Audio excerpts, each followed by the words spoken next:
Assalamu alaikum and peace be unto all of you. Here today I just wanted to share with you briefly my story as to how and why I converted to Islam. So I'll just get started. So growing up I actually was raised in a very devout Catholic household. Without fail, my parents used to bring us to church every single Sunday. We used to practice all of the holidays and celebrate all the holidays in the religious sense. My parents would fast on Fridays. I actually went to Catholic school my entire life, so definitely very well versed in the Catholic faith. But the one thing I will say is, even just growing up, I did know a lot about the faith, but I was never really brought to think about why I was particularly doing things, or you wouldn't really think very deeply into theology particularly. And it was after the fact, when I finished high school and I started going to post-secondary education, like college, university, that was when I finally actually started thinking a little bit about my faith. Maybe it was the rebellious sense in all of us when we finally become somewhat independent and we want to be our own person, but definitely it was a little bit more than that. I remember, just going to school after the fact, and it was the first time in my life I was actually intermingling with people that were not of the same faith group with me, just because, going to a Catholic school, all my friends were Catholic. I was a good girl. I never really went out a ton, so I can't say that I really had a lot of friends outside of my faith group.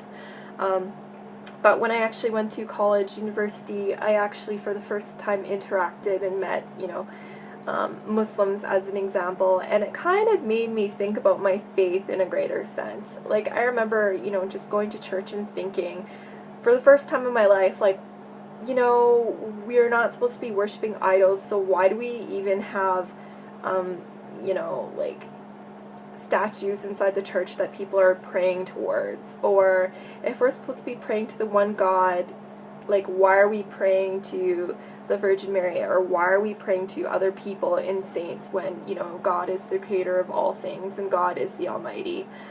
In that sense, like, it just kind of raised a lot of questions, or I started thinking simply about Trinitarian issues, and the fact that if Jesus was praying, who is he praying to if he is God?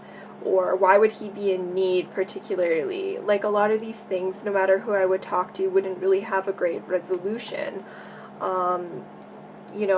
Just to name a couple of other things, like, if God is eternal, then how could God die?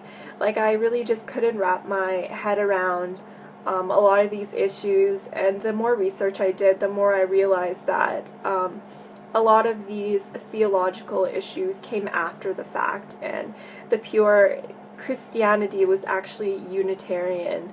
But it was the later kind of additions that changed the faith to make it what we know it as today, particularly, meaning kind of more of a Pauline Christianity.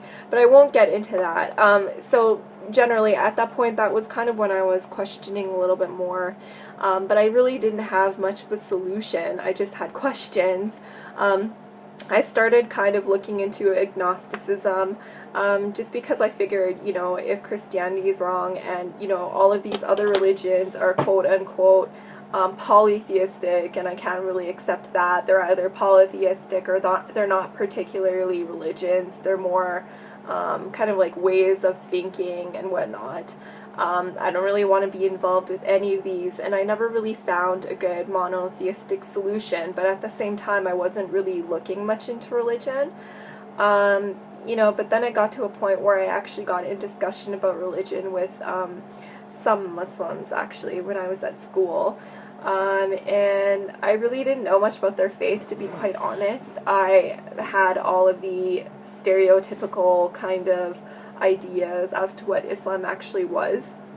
The fact that it was terrorist mongering and a violent faith, and, they just want to convert everyone by the sword, quote unquote.